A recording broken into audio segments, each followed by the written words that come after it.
Hello everyone, कैसे हैं आप सब। उम्मीद है कि आप सब ठीक ठाक होंगे, स्वस्थ होंगे और मस्त होंगे। तो फिर चलिए आ जाइए, हम कर रहे हैं 8th क्लास की जियोग्राफी और इसके जो फर्स्ट लेसन है रिसोर्सेज, उसके हमने 10 MCQs कर लिए थे। उसके सभी के सभी इंपॉर्टेंट नोट्स आपको सोर्स में मिल गए होंगे। चलिए आज हम इसके और 25 क्वेश्चंस करेंगे ताकि हमारा जो ये लेसन है वो अच्छे से हमें समझ आ जाए और उसके सभी MCQs हो जाएँ। तो चलिए फिर हम स्टार्ट करते हैं। हमारा पहला क्वेश्चन है, संसाधन किसे कहते हैं। अब चैप्टर का नाम ही संसाधन है तो हमें ये जरूर पता होना चाहिए कि संसाधन कहते किसे हैं। ऑप्शन देखिए, जो केवल प्रकृति में पाई जाएं। ऑप्शन बी, जो मनुष्य के लिए उपयोगी हों और जिनका उपयोग तकनीक से किया जा सके। ऑप्शन सी, केवल खनिज पदार्थ। या फिर ऑप्शन डी, केवल जो ऊर्जा स्रोत है वो। तो देखो, संसाधन क्या होते हैं। संसाधन वो होते हैं जो मनुष्य के लिए उपयोगी और जिनका टेक्निकली उपयोग किया जा सके। तो हमारा यहाँ पे ऑप्शन बी सही हो जाएगा। ठीक है, चलिए नेक्स्ट क्वेश्चन। संसाधनों के निर्माण में सबसे महत्वपूर्ण भूमिका किसकी होती है। तो चलिए ऑप्शन देखते हैं। प्रकृति, ऑप्शन बी मनुष्य, ऑप्शन सी मशीन और ऑप्शन डी उद्योग। अब देखो, संसाधन का जो निर्माण है उसमें जो सबसे महत्वपूर्ण जिसकी भूमिका होती है वो मनुष्य की होती है। ठीक है, तो यहाँ पे भी हमारा ऑप्शन बी सही है। नेक्स्ट क्वेश्चन है हमारा, निम्न में से कौन सा प्राकृतिक संसाधन है जो हमें प्रकृति से मिला है। अब देखो, सड़क, ऑप्शन बी भवन, ऑप्शन सी पानी और ऑप्शन डी मशीन। अब देखो, सड़क, भवन, मशीन ये सब क्या है, मानव निर्मित है, मानव ने बनाए हैं। तो बचा क्या, ऑप्शन सी जो एक प्राकृतिक रिसोर्स है। नेक्स्ट क्वेश्चन है हमारा, निम्न में से कौन सा मानव निर्मित संसाधन। अब हमें बताना है मानव निर्मित कौन सा है। अब देखो, मिट्टी है, ऑप्शन बी पुल, ऑप्शन सी जल और ऑप्शन डी वन। ठीक है, तो कौन सा है जो मानव निर्मित। अब देखो, मिट्टी है, मानव ने नहीं बनाई, प्रकृति की देन है।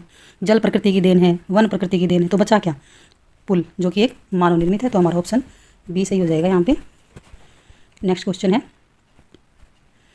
नेक्स्ट टाइम है ना, आंसर मैं साथ में नहीं रखूँगी, लास्ट में सभी के आंसर लास्ट में आपको दे दिए जाएंगे। ठीक है, ऐसे क्या है, आंसर पहले ही दिख जाता है और आप लोग भी क्या है साथ साथ आंसर देने की कोशिश किया करो। नेक्स्ट क्वेश्चन हमारा 5, नवीकरणीय संसाधन का उदाहरण। अभी नवीकरणीय क्या होता है, रीन्यूएबल यानी कि रीन्यूएबल। री मीन्स दोबारा, न्यू मीन्स नया और एबल जो योग्य हो, जो दोबारा नया बनाने के योग्य हो, वो होता है नवीकरणीय संसाधन। तो चलिए ऑप्शन देखिए इसके। ऑप्शन ए है कोयला, option B petroleum, option C सौर ऊर्जा और ऑप्शन डी प्राकृतिक गैस। अब इनमें से कौन सी ऐसी चीज़ है जो खर्च हो जाए तो हम उसको दोबारा जल्दी ही नया प्राप्त कर सकते हैं। तो क्या है वो, देखो, कोयला है, पेट्रोलियम है, प्राकृतिक गैस है। ये कई हज़ारों सालों में, लाखों सालों में बनते हैं। तो क्या बच गया हमारा ऑप्शन सी सौर ऊर्जा। सौर ऊर्जा कैसा है, नवीकरणीय संसाधन है। ठीक है, नेक्स्ट क्वेश्चन है, अनवीकरणीय संसाधन कौन का उदाहरण कौन सा है। अब देखो, आपने नवीकरणीय देखा तो अब आप क्या बताएंगे, अनवीकरणीय मतलब जिसको जल्दी से नया ना बना सके। ठीक है, जैसे कि जो कई हज़ारों लाखों सालों में बनता हो। अब हवा, पानी, हवा, जल, सूर्य और कोयला, ये ऑप्शन दिए गए हैं। अब आप देखो, हवा है, जल है, सूर्य है, तो ये क्या है, ये नवीकरणीय है। बचा क्या, कोयला। तो आपका ऑप्शन डी सही हो जाएगा यहाँ पे। नेक्स्ट क्वेश्चन है हमारा, सतत विकास का अर्थ बताना है आपने कि सतत विकास का क्या अर्थ है। संसाधनों का अधिक उपयोग, ऑप्शन बी है भविष्य की पीढ़ियों को ध्यान में रखकर विकास करना, ऑप्शन सी है केवल औद्योगिक विकास और ऑप्शन डी है केवल आर्थिक विकास। अब देखो, ये ना तो भाई साधनों का अधिक प्रयोग। ठीक है, सतत विकास होता क्या है, जो भविष्य की पीढ़ियों को ध्यान में रखकर जिसका विकास किया जाए वो होता है सतत विकास। तो हमारा यहाँ पे ऑप्शन बी सही हो जाएगा। नेक्स्ट क्वेश्चन है, मानव संसाधन किसे कहते हैं। जो ह्यूमन रिसोर्स हैं वो क्या होते हैं, किसे कहते हैं। ऑप्शन देखिए, ऑप्शन है ए जनसंख्या, बी शिक्षित व कुशल जनसंख्या, सी मजदूर और डी किसान। तो जो मानव संसाधन है वो शिक्षित और कुशल जनसंख्या को ही मानव संसाधन कहा जाता है। ऑप्शन बी सही हो जाएगा यहाँ पे। नेक्स्ट क्वेश्चन है हमारा, यूबिक्यूटियस रिसोर्स क्या होता है। यूबिक्यूटियस क्या होता है, जो हर जगह मिल जाए, जो सर्वव्यापी हो, वो होता है यूबिक्यूटियस। तो ऑप्शन देखिए, हर जगह उपलब्ध संसाधन। तो बस यही है, हर जगह उपलब्ध मतलब सर्वव्यापी है वो। ठीक है, तो ऑप्शन ए सही हो जाएगा, यहाँ ज़्यादा पढ़ने की ज़रूरत भी नहीं है ऑप्शन। ठीक है, क्योंकि देखो, दुर्लभ संसाधन हो गया वो हर जगह कैसे होगा, वो सर्वव्यापी कैसे होगा। सीमित हो गया तो वो भी सर्वव्यापी नहीं हो सकता और केवल खनिज पदार्थ भी सर्वव्यापी नहीं हो सकते। तो इसलिए क्या बचा, जो हर जगह उपलब्ध संसाधन है वही यूबिक्यूटियस या फिर सर्वव्यापी संसाधन है। चलिए नेक्स्ट क्वेश्चन है, लोकलाइज्ड रिसोर्स क्या होते हैं। अब लोकलाइज्ड क्या होते हैं, जो स्थलीयकृत होते हैं, जो कुछ ही स्थानों पर या फिर ऐसे कहेंगे सीमित स्थानों पर पाए जाते हैं, वो होते हैं लोकलाइज्ड रिसोर्स। ऑप्शन देखिए, ऑप्शन ए है हर जगह पाए जाने वाले, ऑप्शन बी केवल कुछ स्थानों पर पाए जाने वाले, ऑप्शन सी समुद्र में पाए जाने वाले, ऑप्शन डी जंगल में पाए जाने वाले। तो देखो, इसने पहले ही बताया गया है कि लोकलाइज्ड यानी कि कुछ सीमित स्थानों पर पाए जाने वाले। तो ऑप्शन बी हो जाएगा हमारा यहाँ पे सही। एक मिनट, ऑप्शन बी सही है। केवल कुछ स्थानों पर पाए जाने वाले जो रिसोर्स हैं उन्हें ही लोकलाइज्ड रिसोर्स कहा जाता है। नेक्स्ट क्वेश्चन है, निम्न में से कौन सा सर्वव्यापी संसाधन है? सर्वव्यापी संसाधन पूछा है जो यूबिक्यूटियस है। ऑप्शन देखिए कोयला, option B petroleum, option C हवा और ऑप्शन डी सोना। तो कौन सा है ऐसा जो कि सर्वव्यापी है? तो हमारा ऑप्शन सी सही हो जाएगा। यहाँ पे हवा है जो वो सर्वव्यापी संसाधन है। नेक्स्ट क्वेश्चन है, निम्न में से कौन सा स्थलीयकृत लोकलाइज्ड संसाधन है?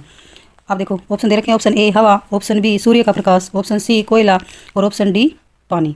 अब देखो आपको हवा है, सूर्य का प्रकाश है, पानी है, ये हर जगह मिल जाएंगे, लेकिन जो कोयला है वो कुछ सीमित स्थानों पर ही मिलता है। तो इसलिए कोयला क्या है? स्थानीयकृत है, लोकलाइज्ड है। तो ऑप्शन सी सही हो जाएगा हमारा। ये भी डांस करने लगे भाई, हमारा ऑप्शन सी सही हो जाएगा इसमें। नेक्स्ट क्वेश्चन है, संसाधनों का संरक्षण क्यों आवश्यक है? अब संसाधनों को सुरक्षित क्यों रखना चाहिए, इनकी रक्षा क्यों करनी चाहिए, किस लिए ज़रूरी है ये? ऑप्शन देखिए, क्योंकि जो संसाधन है वो असीमित हैं, ऑप्शन बी संसाधन सीमित हैं, ऑप्शन सी संसाधन बेकार हैं, या फिर ऑप्शन डी संसाधन उपयोगी नहीं है।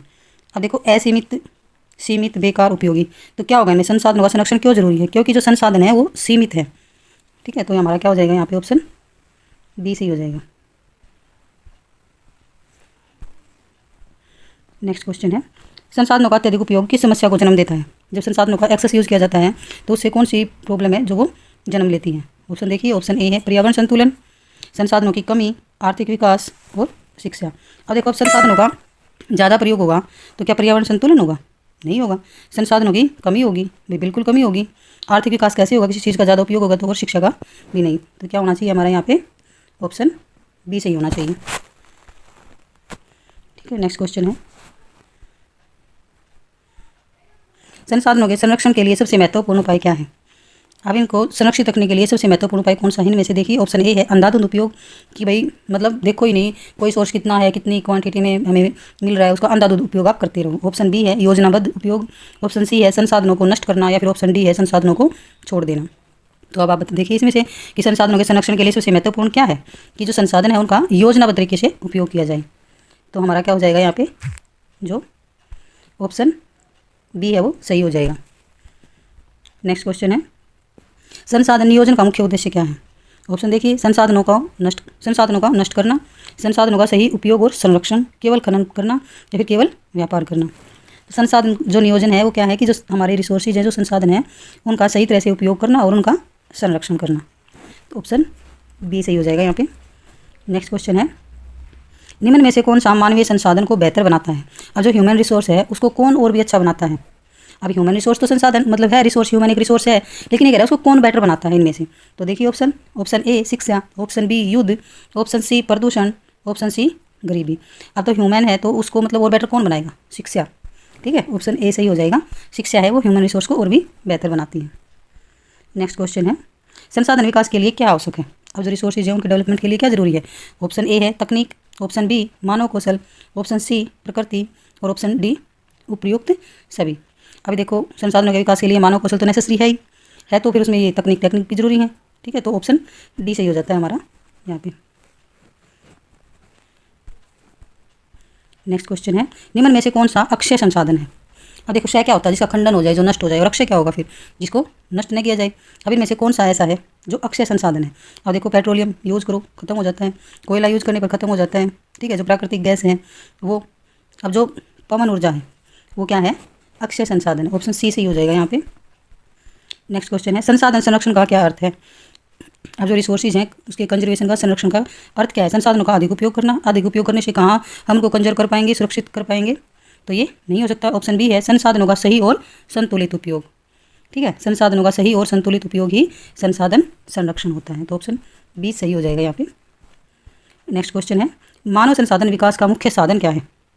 जो मानव संसाधन है उसके विकास का मुख्य साधन क्या है? ऑप्शन देखिए, ऑप्शन ए शिक्षा और स्वास्थ्य, ऑप्शन बी युद्ध, ऑप्शन सी प्रदूषण, या फिर ऑप्शन डी जंगलों की कटाई। तो देखो, जो ह्यूमन रिसोर्स है उसके डेवलपमेंट का जो मुख्य सोर्स है वो क्या है? शिक्षा और स्वास्थ्य। ठीक है, तो ऑप्शन ए सही हो जाएगा हमारे यहाँ पे। नेक्स्ट क्वेश्चन है, संसाधन शब्द का संबंध किससे है? उसकी उपयोगिता से है, उसकी सुंदरता से है, उसके आकार से है, या फिर उसके रंग से है? अब संसाधन शब्द का संबंध उसकी उपयोगिता से है कि वो संसाधन कितना उपयोगी है। तो ऑप्शन ए सही हो जाएगा हमारे यहाँ पे। नेक्स्ट क्वेश्चन है, निम्न में से कौन सा जैविक संसाधन है? जैविक क्या होता है? बायोटिक है, बायोटिक भी सुना है आपने। जैविक है, जैविक। अब देखो जैविक को मैंने पिछली वीडियो में भी बताया था आपको। हम इसको सिंपल ऐसी फॉर्म में याद करेंगे कि जिसमें जीवन हो वो जैविक है, ठीक है, जिसमें ना हो वो अजैविक है। ऐसे हम इसको आसानी से याद रख सकते हैं। तो ऑप्शन देखिए, इसने यहाँ पे जैविक पूछा है, बायोटिक पूछा है। ऑप्शन देखिए, ऑप्शन ए पत्थर, ऑप्शन बी पानी, ऑप्शन सी पौधे और ऑप्शन डी मिट्टी। तो इनमें से कौन सा है जैविक? पौधे, जिसमें जीवन होता है, ऑप्शन सी। नेक्स्ट क्वेश्चन है, निम्न में से कौन सा अजैविक संसाधन है? अब आपको एबायोटिक बताना है, तो हम वही ट्रिक करेंगे फॉलो इसमें कि जिसमें जीवन है वो तो जैविक है, नहीं है वो अजैविक है। तो ऑप्शन देखिए इसके, ऑप्शन ए जानवर, ऑप्शन बी पौधे, ऑप्शन सी मनुष्य और ऑप्शन डी पानी। तो अब जानवर, पौधे, मनुष्य ये क्या है? ये जैविक हैं। तो बचा क्या? पानी, जो कि एक अजैविक संसाधन है। नेक्स्ट क्वेश्चन है हमारा, संसाधनों के विवेकपूर्ण उपयोग को क्या कहा जाता है? अब बुद्धिमत्ता से, योजनाबद्ध तरीके से जब संसाधनों का प्रयोग किया जाता है तो उसे क्या कहा जाएगा? संसाधन विनाश। अब देखो, जब भी कोई विवेकपूर्ण यूज कर रहा है संसाधनों का तो उसको संसाधन विनाश तो नहीं कहा जाएगा। ऑप्शन ए गलत हो गया यहाँ पे। ऑप्शन बी है संसाधन संरक्षण, ऑप्शन सी है संसाधन दोहन और डी है संसाधन व्यापार। तो संसाधनों का विवेकपूर्ण उपयोग क्या कहलाता है? संसाधन संरक्षण, ठीक है। तो ऑप्शन बी सही है हमारा यहाँ पे। तो ये थे आज के 8th क्लास जियोग्राफी के फर्स्ट लेसन के 25 MCQs। हम इसमें इसका थोड़ा लेवल अपग्रेड करेंगे और कुछ 15-20 इसके MCQs इसी चैप्टर के और करेंगे। तो इसलिए आप सभी चैनल पर बने रहें। जो पहली बार चैनल पर आया है वो चैनल को सब्सक्राइब जरूर कर ले और बेल आइकन को प्रेस कर ले ताकि नेक्स्ट वीडियो की नोटिफिकेशन उसके पास पहुंच जाए। वीडियो कैसा लगा देखकर ज़रूर बताएं, कमेंट करें, वीडियो को लाइक करें। Thanks for watching.